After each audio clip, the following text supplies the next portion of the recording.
हम आपको आज बताएंगे ये मुंतखब एमएनए जो हैं इनको क्या क्या रायतें, क्या क्या सहूलतें और इनकी तनख्वाह क्या है और सालाना कौमी असम्बली का बजट जो है उसके लिए क्या दरख्वास्त की गई है। और आखिर में हम आपको टिप भी देंगे कि पाकिस्तान कैसे तरक्की कर सकता है। अस्सलाम वालेकुम दोस्तों, मैं मोहम्मद शबाद अपने वीकली वीलॉग के साथ आपकी खिदमत में हाजिर हूँ। मेरी आप दोस्तों से दरख्वास्त है कि जिन दोस्तों ने अब तक मेरे चैनल को सब्सक्राइब नहीं किया प्लीज़ सब्सक्राइब करें, लाइक करें, दोस्तों में ज़रूर शेयर करें। जी, ये जो मुंतखब एमएनएज़ हैं इनके लिए अभी एक कानून के अंदर तरमीम की गई है जिसमें ये बताया गया है कि वो एमएनएज़ जो रुकने कौमी असम्बली हैं उनको ब्लू पासपोर्ट दिया जाएगा। अब उनको ब्लू पासपोर्ट इशू किया जाए तो हमें कोई इतराज़ नहीं, लेकिन साथ ये भी कहा गया है उनके शरीके हयात वाइफ की बात की गई है, वालदैन और उनके जो बच्चे 28 साल की उम्र से कम हैं उनको भी ब्लू पासपोर्ट से इशू किए जाएंगे और वो इस ब्लू पासपोर्ट की मदद से दुनिया के 46 मुल्क का सफ़र कर सकेंगे। इसके लिए उनको जो करना ये है कि चूँकि कौमी असम्बली के अंदर इंफॉर्मेशन के लिए काउंटर बना दिया गया है जहाँ पर उनको अपने बैंक अकाउंट्स की तफसीलात बतानी पड़ेंगी और उसके बाद उन्हें वो तनख्वाह जैसे मैंने बात की और मराद दी जाएंगी। हैरानगी वाली बात यह है कि हमने इनको मुंतखब किया, हमने वोट दिए, आपने वोट दिए, पूरे पाकिस्तान ने वोट दिए, तो अवाम के लिए रह गई महंगाई, अवाम के लिए रह गया बेरोजगारी, अवाम के लिए रह गई इकनॉमिक मिजरी, अवाम के लिए रह गई बेचैनी और बहुत सारी चीज़ें। आप कहें कि अवाम के लिए इकनॉमिक स्ट्रेस भी रह गया। लेकिन जिन लोगों को हम अपने मसाइल के हल के लिए मुंतखब करके कौमी असम्बली में भेज रहे हैं उनके लिए जो रायतें या जो कानून पास किया जा रहा है वो आप देख रहे हैं, आपको इसी से अंदाज़ा हो जाना चाहिए कि जो आपके प्रॉब्लम्स हैं उनके सलूशन की इन लोगों की नज़र में क्या तरजीह है। और आप ये देखें वो असम्बली जिसको बड़ी मुश्किल से 8 फरवरी को लोगों ने वोट देकर मुंतखब किया, जो असम्बली का अरकान है, उसके लिए सालाना जो उनकी तनख्वाहें हैं वो तकरीबन 41 करोड़ 11 लाख बनती हैं और अलाउंसेस के लिए 13 करोड़ मुख्तस किए गए हैं। अब ओवरऑल देखा जाए तो नई कौमी असम्बली जो है उसके लिए 1.5 अरब के बजट की सिफारिशें तैयार कर ली गई हैं। अब थोड़ा सा ओवर इसको हम ब्रैकेट्स में आ जाएं तो ये जो कौमी असम्बली के अरकान हैं इनको मराद की मद में 25 business class air ticket, 3 lakh मालियत के ट्रैवलिंग वाचर की सहूलत मैसर होगी। अरकान असम्बली की तनख्वाहों के लिए सालाना 41 करोड़ 11 लाख, दीगर अलाउंस 13 करोड़, रेगुलर अलाउंस के लिए 9 करोड़ 60 लाख और दीगर अलाउंस के लिए 3 करोड़ 40 लाख रुपये मुख्तस किए गए हैं। अब कहा यह जा रहा है कि इन अरकान की ट्रैवलिंग और ट्रांसपोर्टेशन के लिए 89 करोड़ 5 लाख रुपए रखे गए हैं। 9 मुंतखब अरकान असम्बली को 1,50,000 रुपये माहाना तनख्वाह दी जाएगी। अब आप अंदाज़ा करें 38,000 अजाफी अलाउंसेस की मद में मिलेंगे। अरकान असम्बली को टेलीफोन की मद में 10,000, आफिस अलाउंस में 8,000 मिलेंगे, जबकि ढाक और रिलीफ की मद में 15,000, अजाफी अलाउंस की मद में 5,000।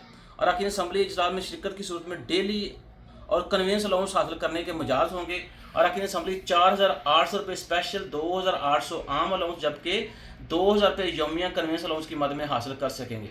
रुकन असम्बली को अंदरून मुल्क सफ़र पर बिजनेस क्लास, बैरून मुल्क सरकारी दौरे पर फर्स्ट क्लास में मुफ्त सफ़र करने की सहूलत मैसर होगी।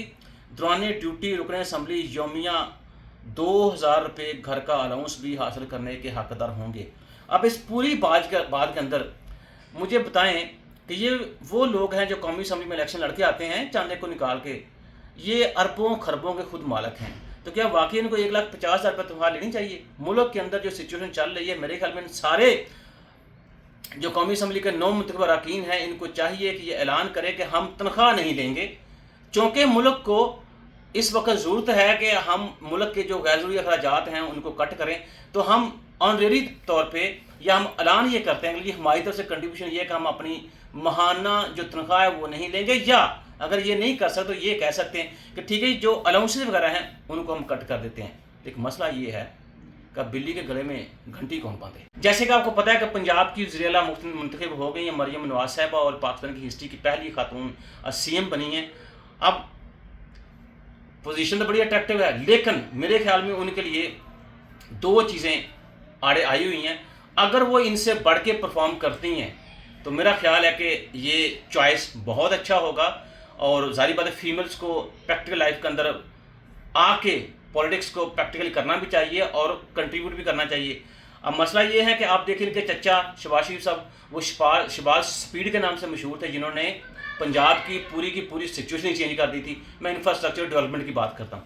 उसके बाद जो 16वां की गवर्नमेंट आई है इनकी, मोहसिन नकवी साहब की, इन्होंने इसको पंजाब को और 4 चांद लगा दिए हैं। अब मेरे कहने का मकसद ये है कि ये वही मोहसिन नकवी साहब हैं कि जब ये आए थे तो पंजाब के ऊपर तकरीबन गंदम के पिछले सालों का कि 600 अरब रुपये कर्जा वाजिब रहा था।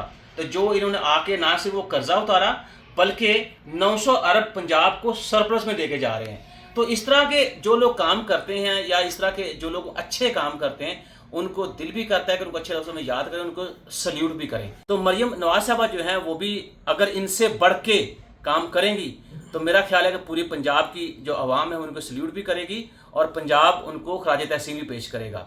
और अगर वो इनसे कम परफॉर्म कर पाई तो वो सिचुएशन जो आपके सामने है। पहले आपसे बात करें, अब हम आते हैं उस बात की तरफ कि जहाँ जो सियासी जमातें हैं उनकी तरजीह क्या है। तो उस तरजीह के मद्देनजर रहते हुए, उस तरजीह को मद्देनजर रखते हुए क्या आप ये सोच सकते हैं कि ये वाकई आपके बारे में कुछ इस तरह की बात करेंगे? मुस्तफा कमाल साहब ये कहते हैं कि मुल्क को दलदल से निकालना है तो जिम्मेदारी सर पर लेना होगी, हमने तय कर लिया हुकूमत का हिस्सा भी बनेंगे और वजारतें भी लेंगे। अब ये कौन सा बयान है यार ये कौन सी बात है कि जिम्मेदारी का मतलब? तो ये उसमें तो मेरे ख्याल में ये हिस्सा बटोरने की बात ही नहीं होती, रिस्पॉन्सिबिलिटी होती है। आप ये कहें कि हमने हुकूमत का हिस्सा बनना है या हम हुकूमत में आएंगे तो आके हम आवाम के ये मसाइल जो हैं उनको हम हल करेंगे। तो अगर ये बादियों नज़र में देखें या थोड़ा दूर अंदेश होते तो मेरा है उनको ये बात करने की ज़रूरत नहीं थी। इससे मुझे लग रहा है कि मुस्तफा कमाल साहब का कद जो है पहले से छोटा हुआ है कि हम वजारतें भी लेंगे। अरे भाई, जब आप हुकूमत का हिस्सा बनेंगे तो वजारतें तो आपको मिलेंगी। नई हुकूमत को पहले 100 दिनों में आवाम को रिलीफ देना होगा। उस रिलीफ के अंदर क्या चीज़ शामिल है? बिजली बिलों में तमाम टैक्सेस का खात्मा, दस्तावेजी मुआशियत का फ़रोग, अहम इक़दामात, ईरान से तेल की तजारत, नौजवानों को स्कॉलरशिप के मुस्बत असरात होंगे।